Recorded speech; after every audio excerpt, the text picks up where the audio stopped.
Hello दोस्तों, स्वागत है आपका मेरे यूट्यूब चैनल पर। पाइथन हैकर रैंक सीरीज़ की जो हमने सीरीज़ बनाई है उस सीरीज़ में हम साथ साथ में पाइथन हैकर रैंक के क्वेश्चन सोल्व कर रहे थे, साथ साथ में हम बेसिक कवर करते चल रहे थे पाइथन का। तो बेसिक्स में अब तक हमने लूप के बारे में, प्रिंट फंक्शन के बारे में, इनपुट फंक्शन के बारे में, और उसके बाद में हमने इफ एल्स कंडीशनल स्टेटमेंट के बारे में, वाइल लूप, फॉर लूप के बारे में और स्ट्रिंग के बारे में ये सब कुछ सीख लिया था। लास्ट वीडियो में हमने फंक्शन भी सीखा था। फंक्शन के हमने कुछ एक क्वेश्चन भी सॉल्व किया था हैकर रैंक का, और बेसिक टर्म जो फंक्शन का नॉर्मल यूज़ किस तरीके से होता है, उसको डिफाइन कैसे किया जाता है, उसको कॉल कैसे करवाया जाता है, वो हमने सब सीख लिया था। आज हम फंक्शन को ही आगे कंटिन्यू करेंगे, उसके कुछ क्वेश्चन सॉल्व करेंगे जिससे आपको फंक्शन पूरा अच्छे से क्लियर हो सके। ठीक है दोस्तों, तो चलते हैं हम हमारे क्वेश्चन की तरफ।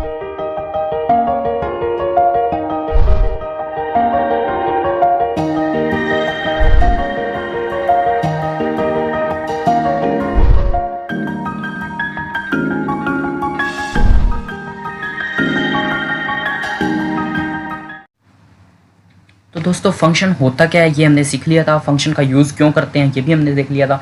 मतलब हमें कुछ पीस ऑफ कोड लिखना है, लेकिन हम चाहते हैं कि उसको बार बार ना लिखें, हम उसको एक ही जगह पर पहले एक नाम दे दें, उसको डिफाइन कर दें, और जब भी हमारे को जरूरत पड़े उस तरह के उस फंक्शन को यूज़ करने की, तब हम उसे डायरेक्ट कॉल करें और उसको यूज़ कर लें। तो हम उसके लिए हम जो है ये जो फंक्शन का यूज़ करते हैं। अब हमने फंक्शन का लास्ट वीडियो में कुछ प्रॉब्लम देखी थी, उसी के अंदर हम आगे एक और प्रॉब्लम देखते हैं, return last char of string.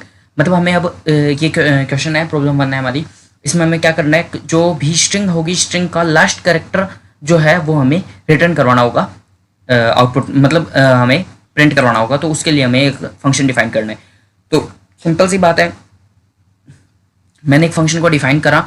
Def keyword आपको बताया था मैंने। डेफ कीवर्ड क्या करता है, डेफ कीवर्ड मतलब करता है कि मुझे जो फंक्शन को डिफाइन करने के लिए डेफ कीवर्ड को लिखना पड़ता है। उसके बाद मैंने लास्ट स्ट्रिंग नाम से एक फंक्शन बना लिया, और उसको ये सिंटैक्स होता है, सिंटैक्स आपको बता ही दिया था मैंने। और उसके बाद में ये इंडेंटेशन जो है पाइथन में बहुत ज़्यादा इंपॉर्टेंट है। लास्ट वीडियो में मैंने शायद आपको बताया नहीं था कि इंडेंटेशन जो है वो देना पड़ता है। मतलब हम यहाँ एंटर प्रेस करेंगे कॉलन के बाद में, तो वो अपने आप इंडेंटेशन छोड़ देगा, और उसके बाद में ये चालू हो जाएगा। उसके बाद मैंने एक वेरिएबल बनाया नेम नाम का, उसमें इनपुट करवा दिया एंटर योर नेम, यूजर से वैल्यू ले ली। उसके बाद मैं रिटर्न कर दिया नेम का last keyword. Length of name निकाली मैंने। लेंथ ऑफ नेम एक मेथड है, ये मैंने आपको स्ट्रिंग मेथड में बताया था जब हमने की थी। तो ये क्या करेगा, लेंथ ऑफ नेम क्या करेगा, जो नेम का लेंथ कैलकुलेट कर देगा, और -1 कर दिया, इसका मतलब वो लास्ट वाला करेक्टर जो भी होगा वो उसको शो कर देगा मेरे को। ठीक है दोस्तों, और प्रिंट लास्ट स्ट्रिंग। अब यहाँ पर मैंने आप यहाँ देख रहे होंगे, प्रिंट के अंदर ही डायरेक्ट मैंने उसको कॉल कर दी, जिससे जो भी आंसर आएगा वो डायरेक्ट उसको प्रिंट करके दिखा देगा। ठीक है दोस्तों, समझ गए, इजी सा क्वेश्चन था ये भी। उसके बाद सेकंड क्वेश्चन है चेक OD1। अब OD1 को चेक करना है, तो उसके लिए भी हम एक फंक्शन डिफाइन कर देते हैं। तो सबसे पहले मैंने डिफाइन करा OD1 नाम का एक फंक्शन, उसमें एक आर्ग्यूमेंट पास कर दिया, एक जो है पैरामीटर बोलते हैं इसको, जो मतलब फंक्शन के अंदर जो वैल्यू पास होती है, यहाँ जो वैल्यू होती है, जैसे अब यहाँ a है तो उसको तो हम पैरामीटर बोलेंगे, और जो होएगी वैल्यू हमारी, जो वैल्यू हम पास करेंगे उसको हम बोलेंगे आर्ग्यूमेंट। ये होता है हमारा पैरामीटर।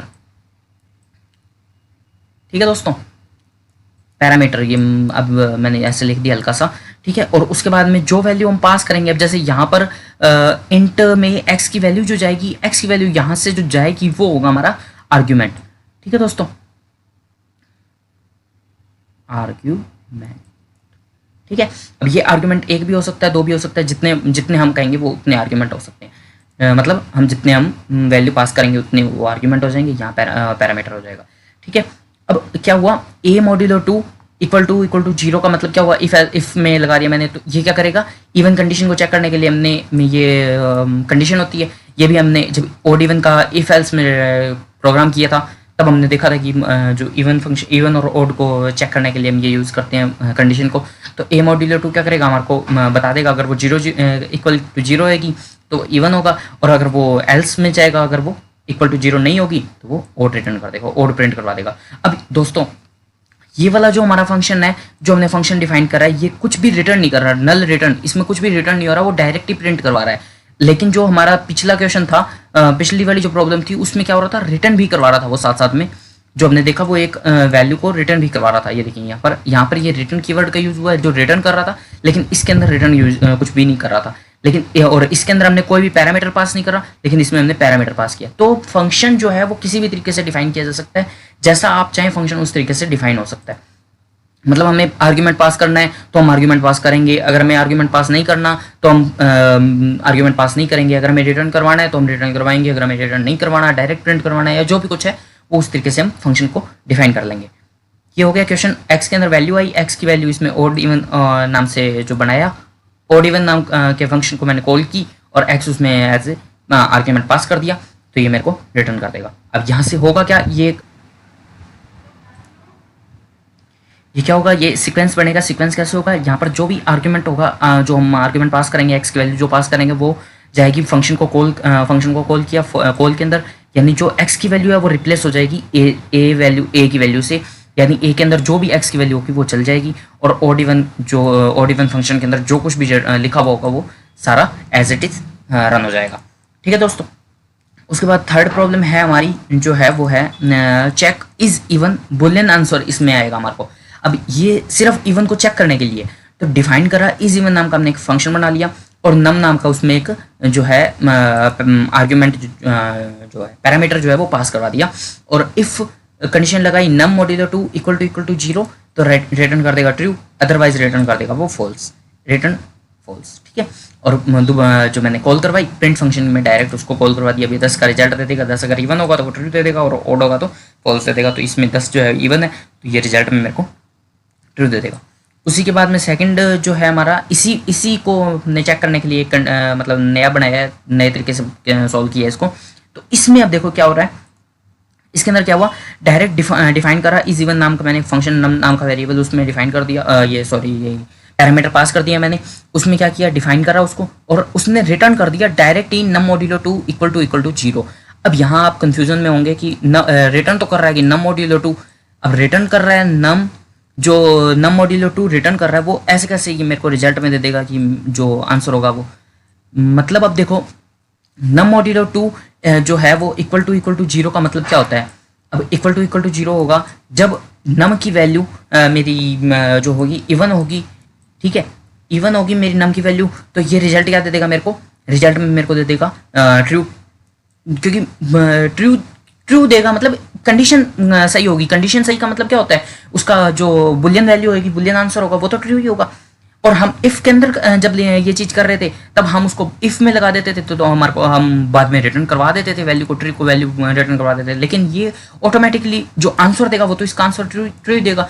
और अगर इसकी वैल्यू गलत होगी, मतलब ओड इवन नहीं हुआ, इवन की जगह पे ओड हुआ ये, तो ओड का रिजल्ट क्या दे देगा, ट्रू नहीं देगा बल्कि वो फॉल्स दे देगा। बुलियन का मतलब यही होता है ना, बुलियन का जो रिजल्ट आता है, बुलियन वैल्यू जो आती है वो ट्रू और फॉल्स में से आती है। और हम डायरेक्ट किसी चीज़ का हम उससे मतलब जो है पाइथन ये इसमें हम चेक करें, मतलब इसका जब इसको रन करवाएंगे तब ये डायरेक्ट चेक करेगा उसको, अगर वो ओड होगा तो ओड होगा तो वो उसका उस तरीके से रिजल्ट दे देगा, और इवन होगा तो वो उसका उस तरीके से रिजल्ट दे देगा। ठीक है दोस्तों, इजी सा क्वेश्चन था ये वाला हमारा, हमने चेक कर लिया, देख लिया ये ओड इवन का भी कैसे ओड इवन कर सकते हैं, चेक कर सकते हैं। ये आप जो है क्वेश्चन अपने नोटबुक में नोट कर लो, या जैसे भी आपको जिस तरीके से समझ आए वो कर लीजिएगा। उसके बाद नेक्स्ट हमारी प्रॉब्लम है, define a function which takes 2 number as an input and return greater of 2 numbers. अब हमारा ये वाला क्वेश्चन क्या बोल रहा है, ये हमारे से वो बोल रहा है कि हमें पहले यूजर से 2 इनपुट करवानी है, उसके बाद में रिटर्न क्या करना है, ग्रेटर ऑफ 2 नंबर, जो उन दोनों में से बड़ी वैल्यू होगी वो हमने रिटर्न करवा देनी है। अब डिफाइन कीवर्ड करा मैंने सबसे पहले, चलो सबसे पहले अब हम क्वेश्चन के हिसाब से चलेंगे। तो क्वेश्चन बोलता है take 2 number as an input, तो इनपुट में मैंने लेना है तो ए और बी नाम के 2 इनपुट ले लिए, इंट ए इंट बी मैंने करा, a b input enter 2 numbers dot split comma split मैंने बना दिया इसको। ये आपको मैंने यहाँ पर बताया था, ये जो कोमा स्प्लिट का मतलब अलग होता है, और अगर मैं यहाँ पर जो है कोमा की जगह पे स्पेस छोड़ देता तो वो स्पेस स्प्लिट हो जाती है। मतलब क्या होगा, मैं अब रिजल्ट जब इसमें यूजर इनपुट करेगा वैल्यू, तब दोनों वैल्यूज के बीच में कोमा डालना पड़ेगा मेरे को। जैसे 4,5 इसमें रिजल्ट में मतलब यूजर को देनी है, इनपुट करना है, तो 4,5 ऐसे करूंगा। और अदरवाइज अगर मैं यहाँ पर कोमा की जगह पर स्पेस डालता तो मैं क्या करता, 4 उसके बाद स्पेस फिर 5, और वो अपने आप ऑटोमेटिकली 4 वैल्यू जो है वो मेरी ए में जाती और 5 वैल्यू जो है वो मेरी बी में चल जाती। इस तरीके से ये सारा बन जाता। ठीक है दोस्तों, अब ए और बी के अंदर वैल्यू आ गई। अब मैंने उन दोनों वैल्यू को इंट, ए को इंट में बदल दिया, बी को इंट में बदल दिया। ये हमने मैपिंग अभी सीखी नहीं है, नहीं तो हम डायरेक्ट मैप के थ्रू इंटीजर वैल्यू ही यूजर से ले लेते हैं। अब हमें पता है कि मतलब यूजर से हम जो इनपुट करवाते हैं वो इनपुट जो होता है वो क्या होता है, एज एन स्ट्रिंग जो है हमारे पास आता है। तो उससे अब स्ट्रिंग को हमने इनपुट में इंट में कन्वर्ट करने के लिए हमने डायरेक्ट इंट कीवर्ड का यूज कर लिया। अब क्या किया मैंने, print greater two a comma b. अब ग्रेटर टू नाम का मेरे को फंक्शन डिफाइन करना है। फंक्शन को मैंने कॉल करी है, यहाँ पर तो कॉल करी है मैंने। मतलब मैं क्या करता हूँ, जब मैं इसको बुलाता हूँ, मतलब उसको कहता हूँ कि मेरे को इसका रिजल्ट दे, तो उसका मतलब होता है कि कॉल करना हो गया। और जहां पर मैं उसको डिफाइन कर देता हूँ, जैसे यहाँ मैंने डिफाइन कर दिया ग्रेटर टू को, मतलब यहाँ मैंने कॉल कर दी और यहाँ ग्रेटर टू को मैंने डिफाइन कर दिया। मतलब डिफाइन डेफ कीवर्ड से मैंने उसको डिफाइन कर दिया, उसके अंदर कुछ कोड लिख दिया। ये दो तरह की टर्म होती है पाइथन के अंदर, डिफाइन और जो मेरा कोड। एक टर्म और होती है डिक्लेयर करना, डिक्लेरेशन।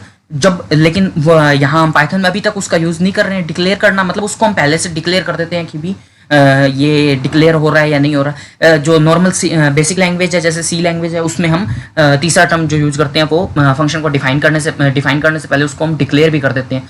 तो उससे क्या होता है कि हम जहाँ जितने फंक्शन यूज करते हैं उस तरीके से यूज हो जाता है। ठीक है दोस्तों, तो अब इसमें हमने ग्रेटर टू का नाम का फंक्शन को कॉल करी और उसमें क्या करा, if A greater than b return a else return b. ये डायरेक्ट इसने रिजल्ट करा दिया और जो रिटर्न करेगा वो हमने प्रिंट करवा दिया। ठीक है दोस्तों, नेक्स्ट क्वेश्चन है हमारा प्रॉब्लम 5 है हमारी, define a function which takes 3 number as an input and return greatest of 3 number. मतलब अब की बार हमने 2 नहीं, अब की बार हमने 3 नंबर इनपुट लेने हैं और उन तीनों में हमने चेक करना है कि कौन सा बड़ा है कौन सा छोटा है। मतलब सबसे बड़ा जो होगा उसको हमने रिजल्ट में करवा देना है, रिजल्ट दे देना है। तो डिफाइन करा ग्रेटेस्ट 3, एबीसी नाम का वेरिएबल, एबीसी आर्ग्यूमेंट गए, उसमें पैरामीटर गए, एबीसी को उसने चेक करा। अब उसने चेक किया ए जो है वो ग्रेटर देन बी है या एल्स। अगर ए ग्रेटर देन बी है तो उसमें उसने फिर से कंडीशन चेक करी। इसको बोलते हैं नेस्टेड कंडीशन। मतलब क्या होता है कि कंडीशन, इफ कंडीशन के अंदर मैंने इफ कंडीशन एक बार और चला गया तो उसका मतलब क्या हो गया, नेस्टेड इफ। नेस्टेड बोल देते हैं हम इसको, एक पाइथन का वो नाम है, मतलब उसमें हम जो है नेस्टेड उसको नाम दे देते हैं, हम नेस्टेड बोला जाता है उसको। ठीक है दोस्तों, उसके बाद में अब हमने ए और बी के अंदर चेक किया, जो भी रिजल्ट आया, मतलब ए अगर ग्रेटर देन बी हुआ तो वो फिर से फर्दर जाएगा, चेक करेगा। अगर ए है वो सी से भी बड़ा हुआ तो डायरेक्ट रिटर्न सी कर देगा, अदरवाइज रिटर्न ए कर देगा, अदरवाइज रिटर्न सी कर देगा। क्योंकि अब क्या होगा, कंडीशन तो सिर्फ अब 2 में ही चेक होगी ना, ए और सी में जो बड़ा होगा वही रिजल्ट होगा। अब इस यहाँ पर उसने चेक कर लिया कि ए और सी में कौन सा बड़ा है। अगर बड़ा होगा तो रिटर्न ए कर दे, अदरवाइज रिटर्न सी कर दे, जो भी होगा ना। इफ के अंदर ये चेक करा, उसके बाद एल्स पार्ट आया। एल्स पार्ट में यानी अब की बार ए और बी में चेक कर रहा था, जब ए और बी में बी ही पहले ही बड़ा था, ए बड़ा था ही नहीं, तो डायरेक्ट एल्स पार्ट में आ गया।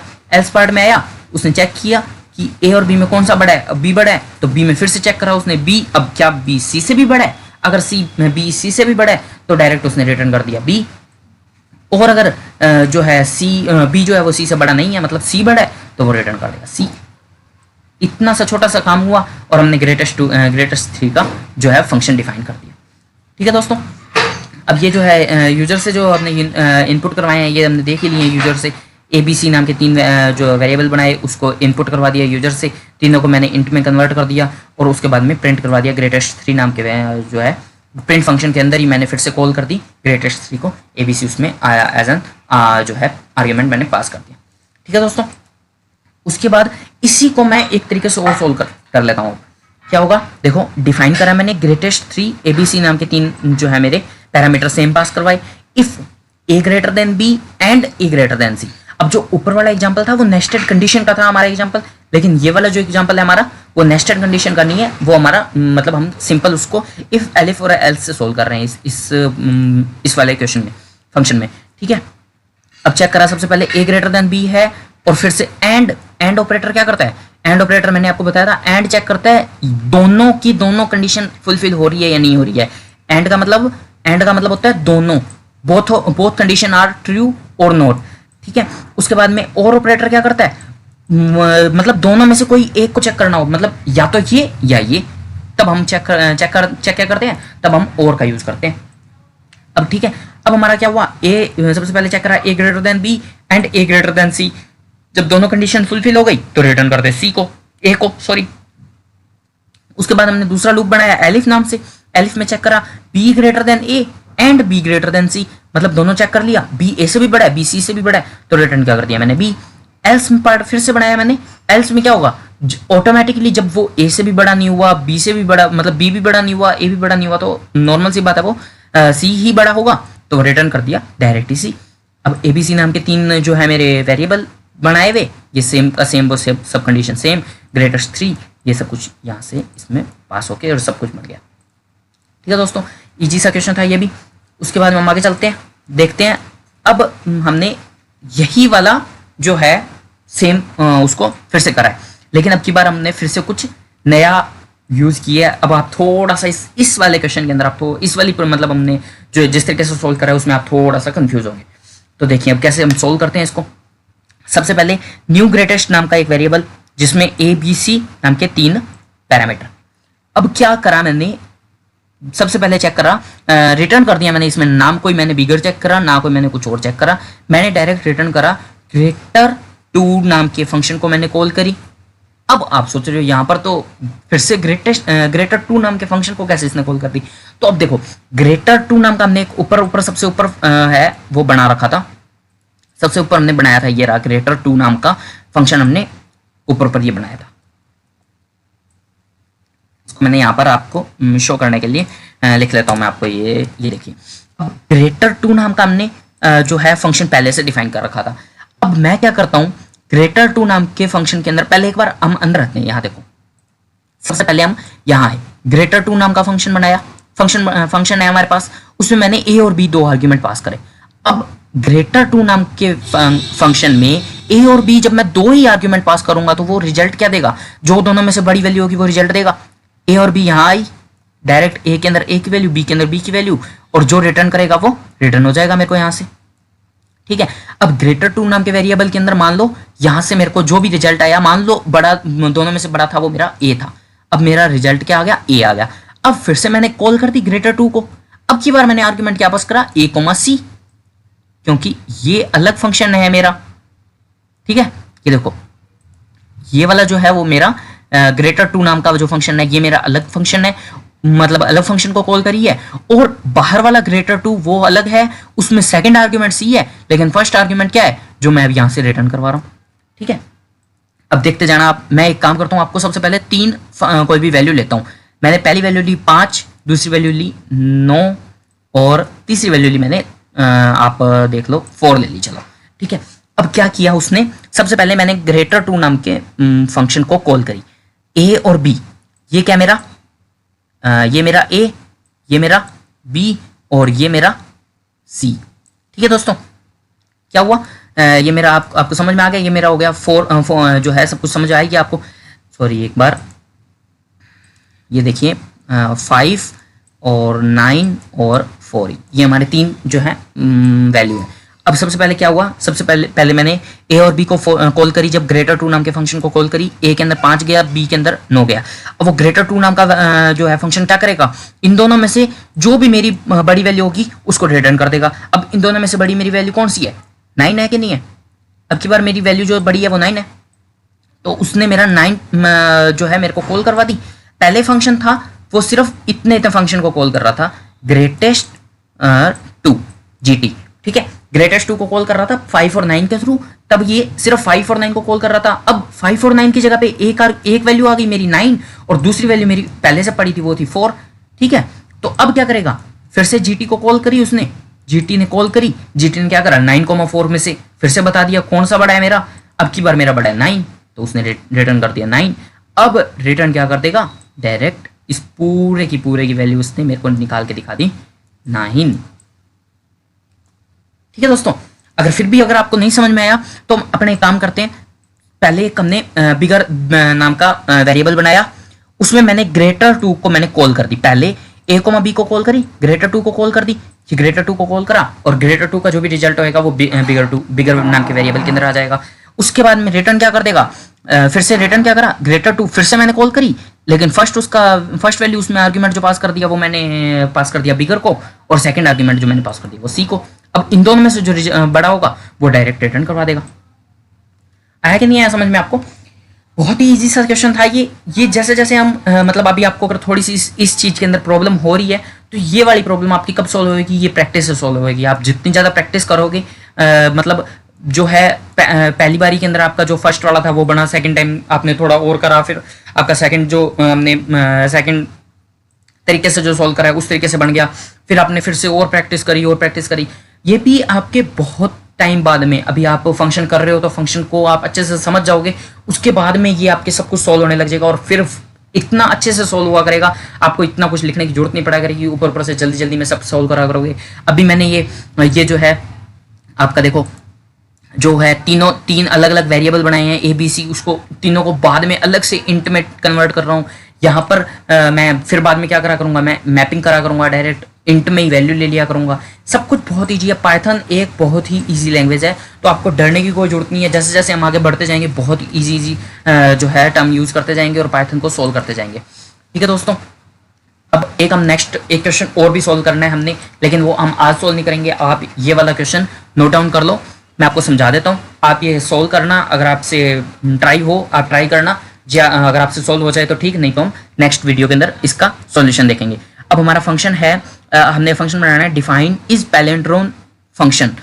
अब हमने पैलिंड्रोम नाम का एक फंक्शन बनाना है, इस पैलिंड्रोम नाम का फंक्शन बनाना है। वो फंक्शन क्या करेगा मेरा, वो फंक्शन करेगा एक देखो इस पैलिंड्रोम नाम का एक फंक्शन बनाया that take one word in string as an input. अब वो क्या कर रहा है, वो जो फंक्शन है वो एक वर्ड ले रहा है स्ट्रिंग में, one word in string as an input. मतलब इस पैलिंड्रोम नाम का फंक्शन वो क्या कर रहा है, एक वर्ड ले रहा है, इनपुट करवा रहा है, स्ट्रिंग जो है इनपुट करवा रहा है, and return true if it is palindrome else return false. ठीक है, अब आप सोच रहे हो पैलिंड्रोम होता क्या है। पैलिंड्रोम एक वो है, देखिए यहाँ पर पैलिंड्रोम, जैसे अब मैडम है, मैडम नाम का मैंने एक स्ट्रिंग ली MADAM। पैलिंड्रोम होता है मतलब word that read same backward and forward. मतलब मैं आगे से पढ़ूँ तो भी वो सेम है, पीछे से पढ़ूँ उसको तो भी वो सेम है। जैसे MADAM है तो मैंने आगे से पढ़ा MADAM, पीछे से पढ़ना स्टार्ट किया MADAM। समझ में आया नहीं है? मतलब ये क्या है, ये पैलिंड्रोम की कंडीशन है, तो ये इसने रिटर्न कर दिया ट्रू। उसके बाद सेकंड है, मैंने जैसे नमन बना लिया, इसका नमन नाम का फंक्शन, ये मतलब सॉरी स्ट्रिंग पास करी, तो स्ट्रिंग में पहले n फिर a फिर m फिर a फिर n नमन, फिर पीछे से पढ़ना स्टार्ट किया NAMAN। ये मतलब आगे से पढ़ूं या पीछे से पढ़ूं दोनों तरफ से वो सेम है, तो उसको क्या वो क्या हो गया ट्रू रिजल्ट में दे देगा। वैसे ही अब मैंने HORSE हॉर्स लिखा, तो अब हॉर्स तो है जो आगे से H से स्टार्ट हो रहा है लेकिन पीछे से E से स्टार्ट हो रहा है, तो ये जो है गड़बड़ हो जाएगी। इस तरीके से ये रिजल्ट में मेरे को फॉल्स दे देगा। इसके लिए मैं आपको एल्गोरिथम बता देता हूँ। एल्गोरिथम मतलब आपको थोड़ा सा आपको इजी पड़ेगा कि उस तरीके से आप जल्दी सोल्व कर पाएंगे। तो सबसे पहले आपने क्या करना है, स्टेप 1 होगा आपका, रिवर्स करवानी है आपने स्ट्रिंग को। ठीक है, पहले आप जो भी स्ट्रिंग आपने एक वेरिएबल के अंदर स्ट्रिंग चली जाएगी मैडम नाम की, दूसरे वेरिएबल में आप जो स्ट्रिंग को करवा लो रिवर्स करवा लो। उसके बाद उन दोनों स्ट्रिंग को कंपेयर करो ओरिजिनल स्ट्रिंग से। जब अगर वो दोनों कंपेयर हो जाती हैं, इक्वल हो जाता है, तो वो रिजल्ट क्या होगा, ऑटोमेटिकली ट्रू होगा। और अगर वो इक्वल नहीं होती तो वो ऑटोमेटिकली रिजल्ट क्या होगा, फॉल्स होगा। इसको हम आप फंक्शन बना के डिफाइन करने की ट्राई करना। इस पैलिंड्रोम जो है वो फंक्शन ही डिफाइन करना, सॉरी, तो आप उसको इस तरीके से सोल्व करना। इजी क्वेश्चन है लेकिन थोड़ा सा है लेंथी है। आप अगर करोगे ट्राई करोगे तो सॉल्व हो जाएगा, और अगर नहीं होगा तो हम नेक्स्ट वीडियो में पहला जो है वो यही सोल्व कर लेंगे।